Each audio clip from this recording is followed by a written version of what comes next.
성경 말씀 열왕기상 14장 21절로 31절입니다.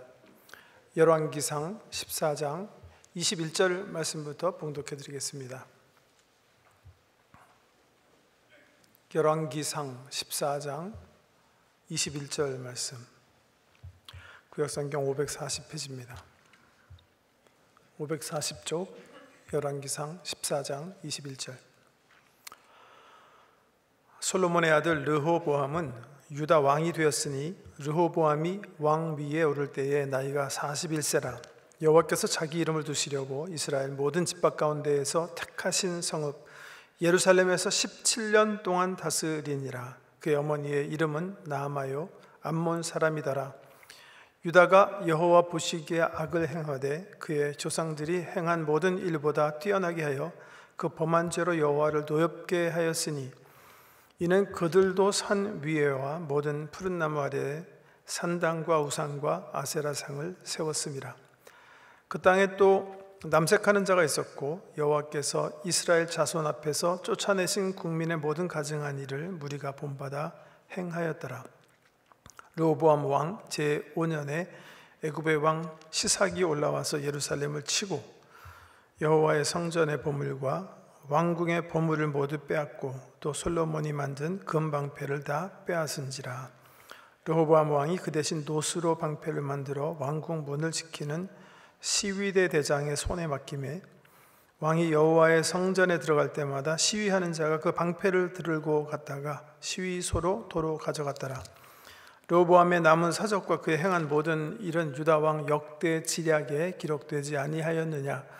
르호보암과 여로보암 사이에 항상 전쟁이 있으니라. 르호보암이 그의 조상들과 함께 자니 그의 조상들과 함께 다윗성에 장사되니라. 그의 어머니의 이름은 나아마요 암몬 사람이더라. 그의 아들 아비암이 대신하여 왕이 되니라. 아멘.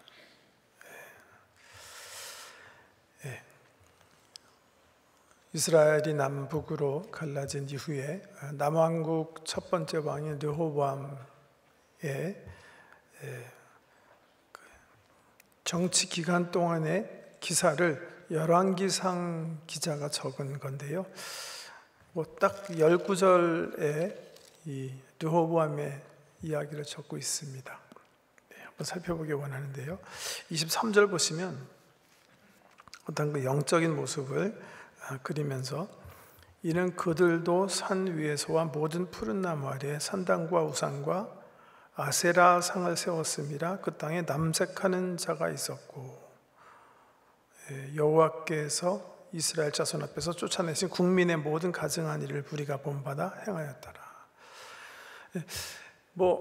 아주 짧은 말씀을 통해서 르호보암이 정치하던 남왕국 유다를 묘사하시는데요. 가나안 본토 사람들이 가지고 있었던 문화 풍습을 그대로 답습하고 있었다 이렇게 얘기하고 계세요. 그 중에 아세라 상을 세웠다 그렇게 말씀하고 계신데 아세라 상 세웠고 그 다음에 그 땅에 남색하는 자가 있었다. 여기 남색하는 자라는 말이 히브리어로 카데시, 거룩한 남자란 뜻입니다. 그 성전에 있는 그 남자 창기를 일컫는 말인데요. 아세라 상과 아세라 삼 그 남색하는 자. 이 부분을 좀 이해하기 위해서 이 가나안 사람들의 종교 풍습을 좀 생각해 보기 원하는데 성경에 자주 나오는 그 신들이 있죠. 제일 많이 나오는 신은 누구죠? 바알이죠. 바알, 그죠? 그 다음에 바알의 아내 신의 이름이 있어요. 아스다롯. 그러니까 아세라는 누군가? 바알과 이 아스다롯의 관점에서 보면 이 아세라 신은 어떤 신인 줄 아세요? 어머니 되시는 신이에요. 어머니 되는 신. 그러니까 바알의 어머니 되는 신이에요. 바알의 아버지는 누구예요? 엘이라는 신이에요. 그래서 이렇게 자주 등장하는 어떤 그런 이름들인데 엘이라는 위대한 어떤 신이 가나안 사람들이 섬기는 남자 아버지 같은 신이라면 어머니 신이 아세라, 주로 많이 목상에서였기 때문에 아세라 목상 이런 말로 자주 등장하고요. 그 밑에 자녀가 바알이에요. 바알이 결혼한 여자 신이 아스타돗. 바알은 남성 신이기 때문에 주로 많이 가나안 사람들은 이 하늘을 주관한다고 생각했어요. 그러니까 비 내리는 거, 농경사회에 있어서 비 내리는 거 굉장히 중요하지 않습니까? 폭풍 이런 것들 좌우하는 신을 남성인 바알로 생각했다면 가나안 사람들이 이 땅에 관계된 거는 여신이 주관한다고 생각했어요. 그러니까 농작물을 풍성하게 해주고 뭐 생산성을 높이는 거라든지 뭐 이런 것들은 주로 많이 곡식, 가축, 평화와 전쟁 이런 것을 다스리는 것은 아스타돗 신이라고 생각했는데요. 바알 신도 만들어 놓고 아스타돗도 만들어 놓고 그 다음에 엘과 또 아세라 목상도 이렇게 만들어 놓고 가나안 사람들이 이 우상들을 숭배했는데 그 이유는 두말할 것도 없이 이들이 가지고 있는 파워를 통해 가지고 자기들이 더 부요한 풍요로운 삶을 살 수 있다고 믿었기 때문이에요. 더 부와 번영을 누릴 수 있다고 믿었기 때문에. 그런데 왜 가끔 보면 이 아데미 신전에도 보면 이렇게 여자 사제들이 창기 역할을 하면서 찾아온 그 숭배자들과 관계를 맺었을까? 그 이유가 똑같은데요. 이런 거예요. 이 사람네들은 예를 들면 엘 신과 아세라 신 부부죠. 그 부부와 바알과 아스타돗 이 두 신들이 각각 성관계를 많이 맺으면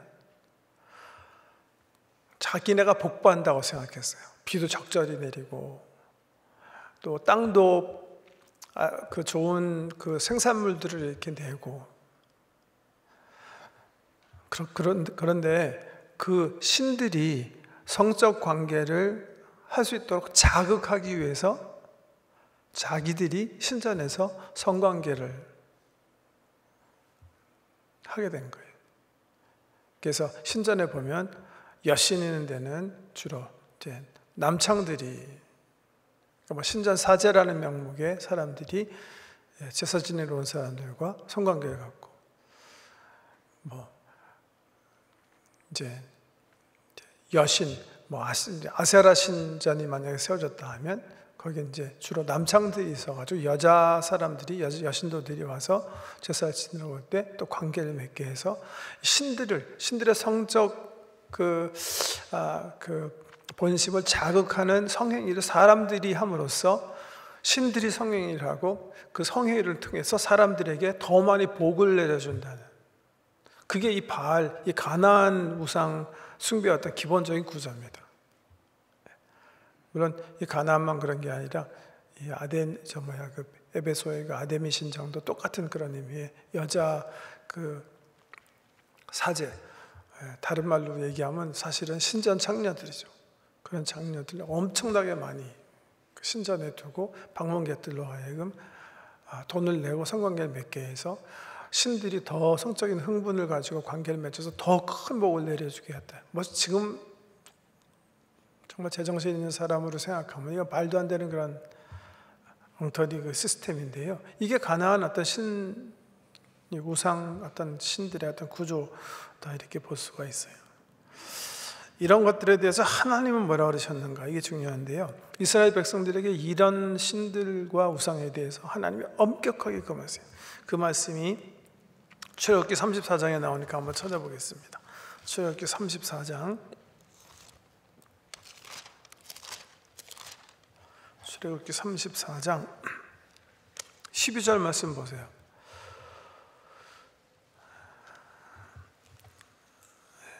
출애굽기 34장 12절 13절 너는 스스로 삼가 내가 들어가는 땅의 주민과 언약을 세우지 말라.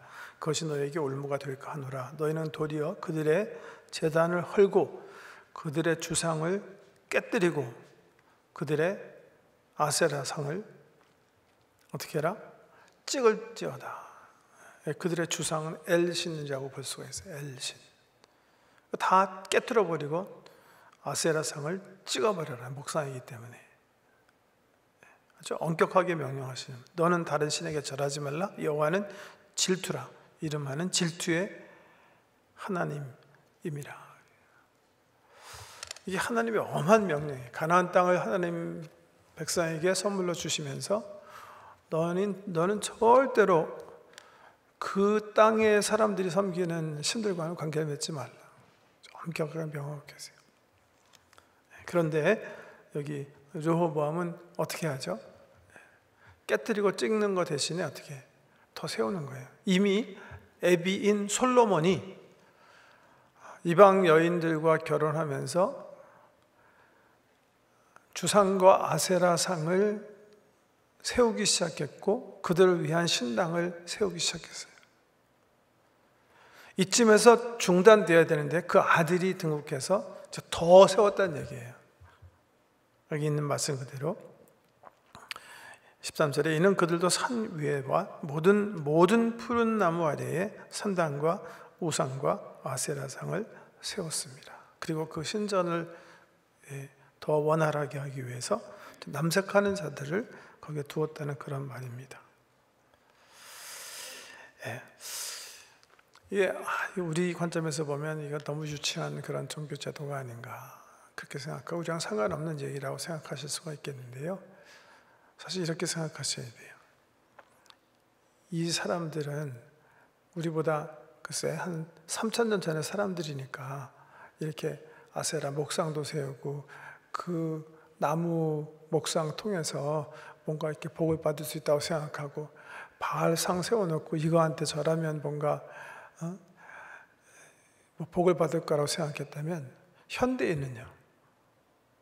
사실 목상도 만들지 않고 형상 우상을 잘 만들진 않는 것 같아요. 근데 심적으로는 다를 거 하나도 없는 거예요. 바울이 얘기한 대로 하나님 사랑하기보다는 역시 재물 사랑하고 쾌락 사랑하고 하나님보다 자기 자신 사랑하고 자기 성공 명예 사랑하는 것, 그걸 위해서 모든 것을 아끼지 않는 것, 그것을 추구하기 위해서 물불을 가리지 않고 달려가는 것, 이런 면에서는 사실은 3,000년 전에 이 가나안 땅의 사람 그리고 르호보암과 그의 백성들의 모습과 우리의 모습이 그렇게 다르지 않다는 거예요. 실질적으로 형상화하지만 않는 거예요. 우리 마음속에 하나님 두기를 싫어하고 그 하나님 대신에 이 세상이 주는 모든 유혹과 성공과 물질과 쾌락 이런 것들을 추구하면서 달려가는 그런 면에서는 굉장히 랄라반트한 우리의 이야기다 이렇게 볼 수가 있는 거예요. 네. 여러분 이 우상을 세우는 거 이거 정말 하나님 싫어하시는 거예요. 첫 번째, 두 번째 계명이 10계명 중에 여기에 관계된 개념인데요. 제가 이렇게 대학생 때 섬기는 교회 목사님은 이 우상의 문제를 굉장히 이미지하는 문제를 굉장히 중요하게 생각하셔가지고 저희들이 그 목사님에게 배울 때는 벽에다가 그림도 못 붙이게 해서 그림도 성경에 보면 사실 그건 또 아닌 것 같아요. 예? 왜냐하면 하나님께서 이스라엘 백성들에게 자기 자신을 처음 드러내시면서 교훈하시기 위해서 하신 일 중에 하나가 기념비 세우게 하신 거예요. 출애굽기 17장에 나오는 사건인데요. 아직 시내 산에 도착하지 못한 이스라엘 백성들로 하여금 자기 스스로가 하나님 스스로가 기도 응답하는 신이시고 기도를 통해서 너희가 하나님의 능력 가운데 승리를 쟁취하셨다는 사실을 알게 하시기 위해서 르비딤에서 누구랑 싸움하죠? 아멜렉과 싸우게 하신 다음에 그 다음에 뭘 하게 하죠? 돌비를 세우게 하세요. 그 돌비에다 뭐라고 새기라고 그랬죠? 여호와 니시, 기도 응답하시고 승리를 주신 하나님 새기는 기념비 새기는 게 무슨 우상이라고 또 착각하실 필요는 없어요. 너무나 과하게 우상을 이렇게 생각하셔가지고요. 예술은 예술이고 문화는 문화고 기념비는 기념비인 거예요. 가나안 사람들이 잘못한 건 뭐예요? 이거 하나님을 생각하고 여기에 복을 빌면, 여기에 절하면, 이걸 섬기면 이게 복 준다고 생각하는 게 우상이에요. 그 결과를 성경에 이 르호보암이 그렇게 심중에 하나님 두기를 싫어하고 이렇게 우상을 섬겼을 때 어떤 일이 벌어졌는지 아주 간결하게 25절 이하에 나와 있습니다. 뭐라고 말씀하셨냐면 르호보암 왕 제5년에 지금 17년 통치하는 중에 이제 5년째 되는 해에 벌어진 일이에요.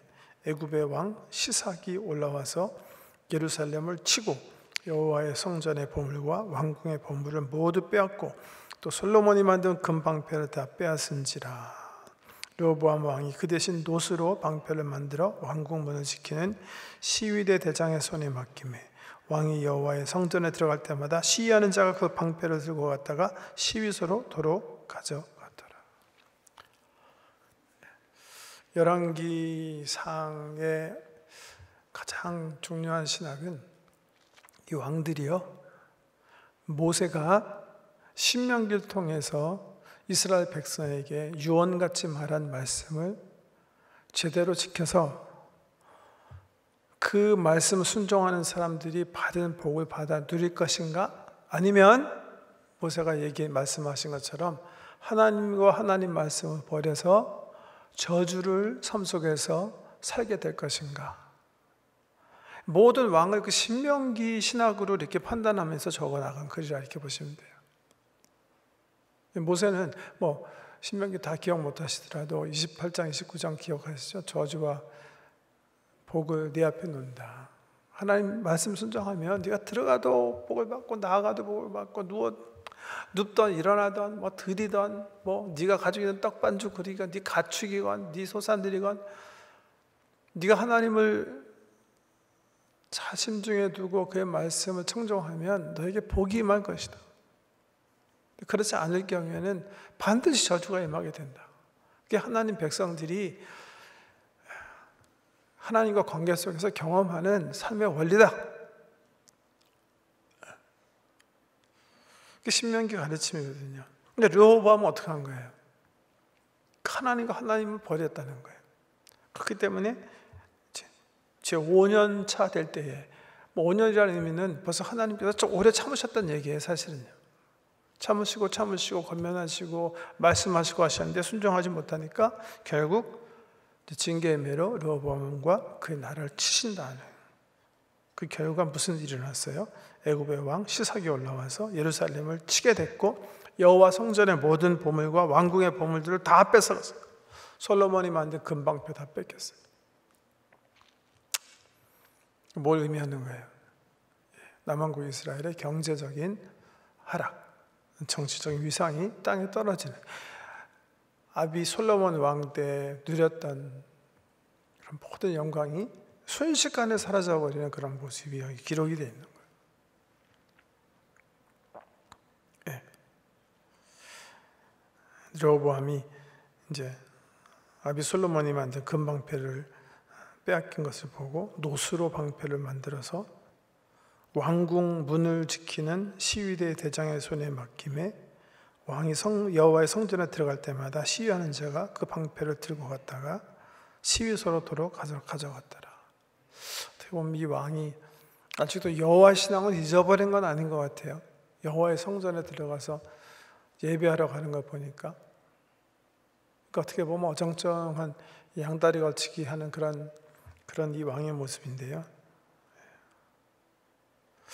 근데 어쩌다가 이 르호보암이 이렇게 됐을까? 그게 저는 오늘 본문 말씀의 아주 중요한 내용 중에 하나라고 생각하는데, 오늘 11절이군요. 21절에서 31절 11절 읽었는데,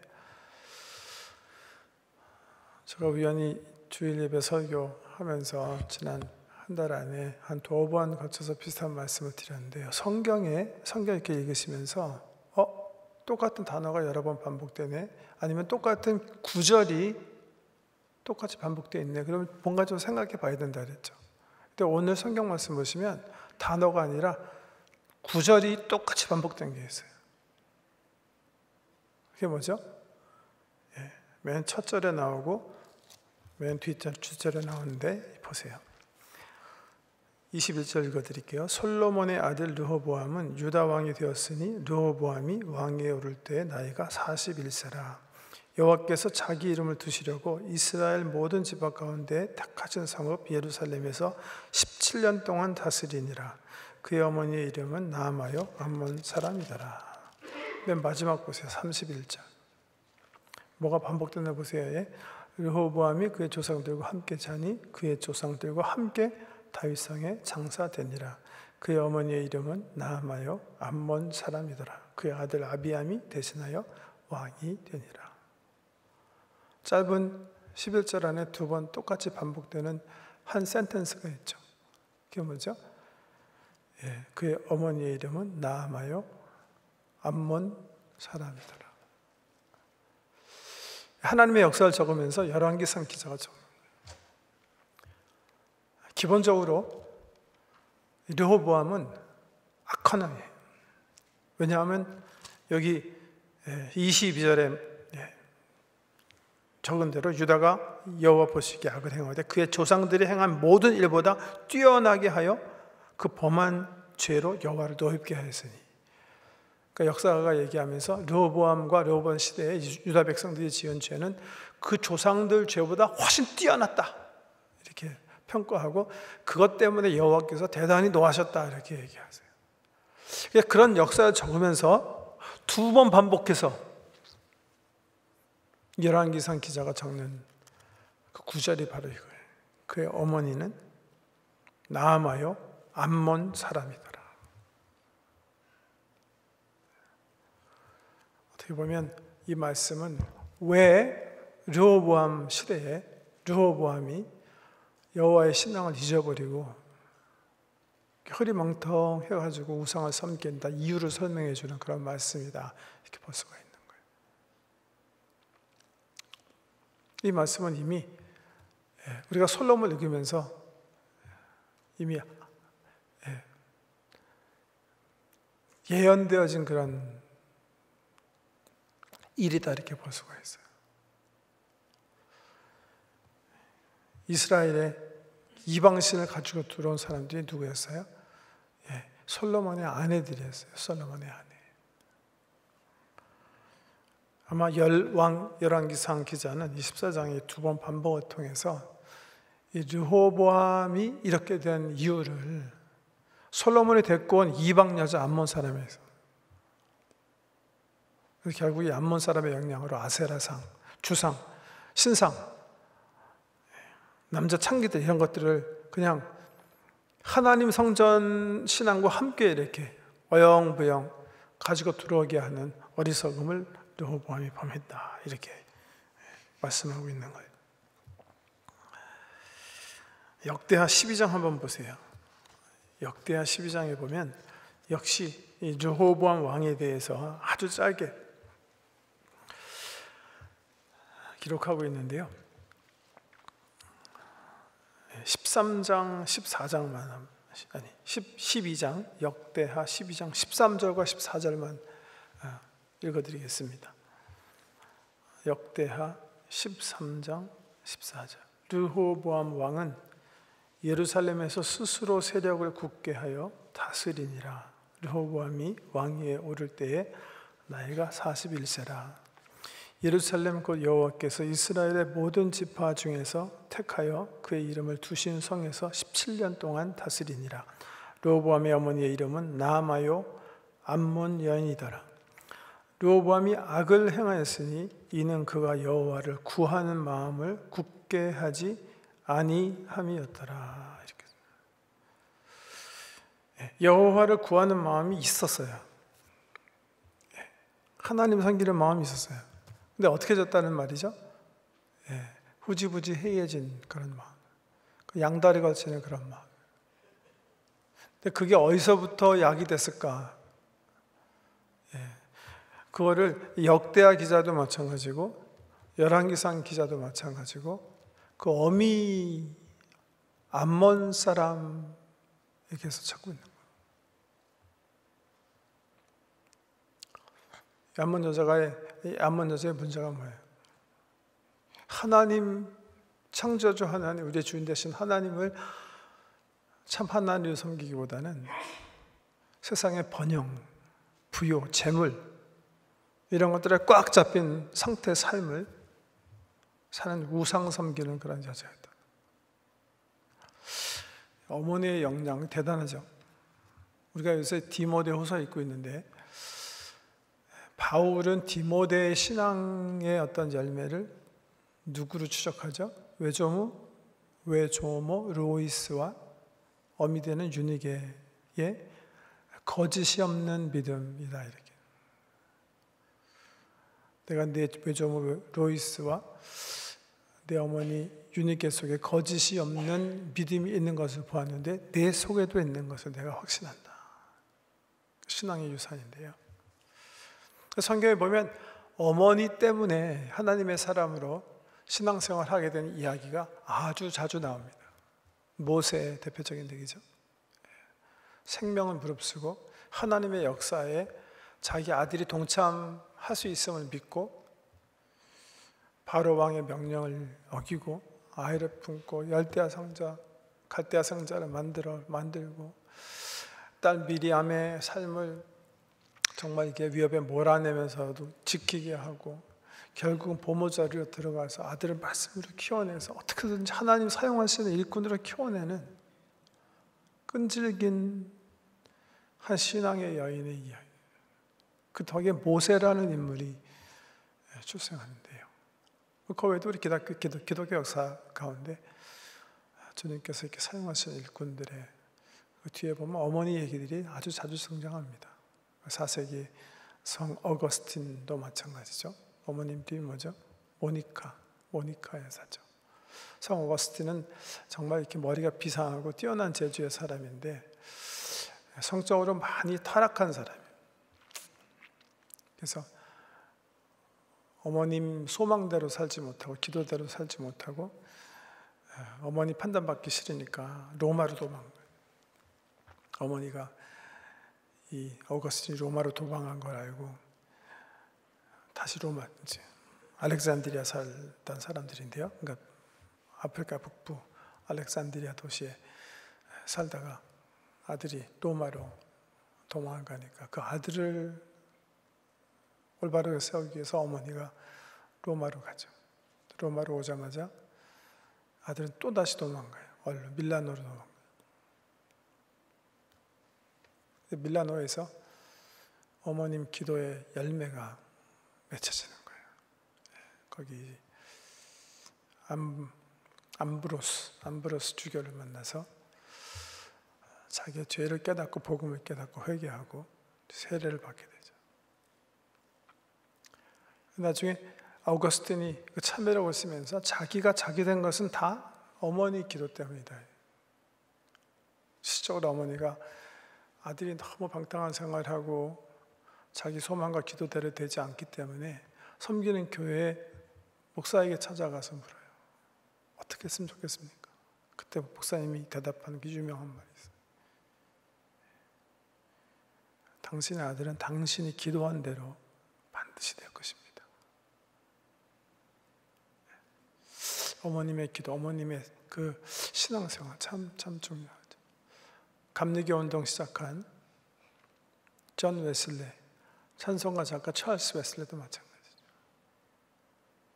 그 사람 뒤에 누가 있었죠? 수잔나 여사가 있었죠. 어머니.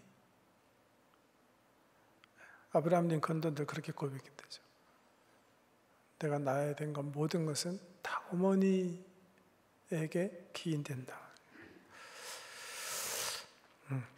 나의 현재 생활 전부와 또한 내가 장차 바라는 장래 생활의 전부도 오직 천사와 같은 나의 어머니에게 빚진 것이다. 아브라함 링컨이 한 말이죠. 어머니는 중요하고 아버지는 중요하지 않다는 말이 아니라요. 그만큼 부모가 어떤 모습으로 자녀들 앞에 삶을 살아가는가가 중요하다는 말이에요. 그래서 한번 기도 제목으로 한번 좀 오늘 이 르호보암의 어머니 이 말씀 앞에서 우리 자신을 좀 생각해 봐요. 우리 자녀들이요, 어머니 되고 아버지 된 우리를 생각하면서 우리 아빠가 제일 사랑하는 게 뭘까? 우리 엄마가 제일 사랑하는 게 뭘까? 이렇게 아이들이 물었을 때 우리 엄마는, 우리 아빠는 세상의 어떤 것보다 하나님이 먼저다. 그렇게 우리 아이들이 자신 있게 대답할까요? 아니면 아무래도 우리 엄마 아빠는 하나님보다는 돈을 더 사랑하는 것 같다. 아니면 우리 엄마 아빠는 아무래도 하나님보다는 쾌락을 더 중요하게 생각하는 것 같다. 혹은 자기 자신을 더 하나님보다는 귀히 여기는 것 같다. 그렇게 대답할까요? 이런 것들은 무슨 이렇게 우리가 연극해서 될 수 있는 일은 아니라고 생각합니다. 우리 자녀들이 우리의 삶을 보면서 거의 영적으로 느낄 수 있는 분별일 거예요. 그러나 그건 굉장히 중요한 영향력을 미치는 그런 것이다 이렇게 생각을 합니다. 좀 다른 각도에서 이런 질문도 오늘 말씀에서 타당할 것 같은데요. 우리 자녀들을 향한 소망의 관점에서 한번 부모로서 어네스트하게 한번 물어보세요. 내가 우리 자녀들에게 바라는 것이 뭘까? 성공일까? 아니면 하나님과 하나님 나라의 귀히 쓰임받는 일꾼으로 살아가는 것일까? 아이들이 다른 아이들보다 더 좋은 학교 가서 돈 많이 버는 것을 내가 정말 원하는 건가? 아니면 하나님 나라에서 주님 원하시는 삶을 추구하는 것이 내가 우리 자녀들을 향한 가장 중요한 소망인가? 그래서 이런 것들은요, 좀 과하게 표현하면 영국으로 우리가 무슨 말을 하고 하는 거로 이렇게 아이들이 하는 거 아니라고 생각해요. 우리 속에 정말 진정 하나님과 하나님 나라, 하나님 귀히 여기는 하나님 중심의 그런 마음이 있으면 아이들이 충분히 말되지 않더라도 느낄 수 있는 것이라고요. 그것은 아이들 삶 속에 엄청난 영향을 미칠 것이고요. 아이들로 하여금 하나님을 경외하는 삶을 살게 하는 거예요. 교육은 사실 그래서 말로 하는 거는 아니라고 저는 생각해요. 내 삶이 교육이에요. 내 삶이. 아이들이 영적으로 분별할 때 자신 있게 얘기할 수 있어야 된다고 생각해요. 우리 부모님들이. 우리 엄마 아빠는 세상에서 하나님을 가장 사랑하고 하나님을 가장 중요한 걸 생각하는 분들이다. 그것이 우리들의 건소망이기도 하다. 이런 고백이, 이런 분별이 우리 자녀들 세대에 있을 때 그 자녀들은 정말 복받는 자들. 당분간은 그게 싫고 도망가고 싶고 나를 억제하고 자유를 억제하는 것 같아가지고 권위 속에서 회피하고 싶을지라도 언젠가는 어거스틴이 돌아오는 것처럼 기도와 소망대로 하나님의 복이 자녀들에게 임하게 될 줄을 믿습니다. 그런 귀한 부모가 되어서 이런 르호보암의 역사가 우리 자녀손들에 나타나지 않는 그런 복이 저와 여러분의 있기를 주의 이름으로 축복합니다. 기도하겠습니다.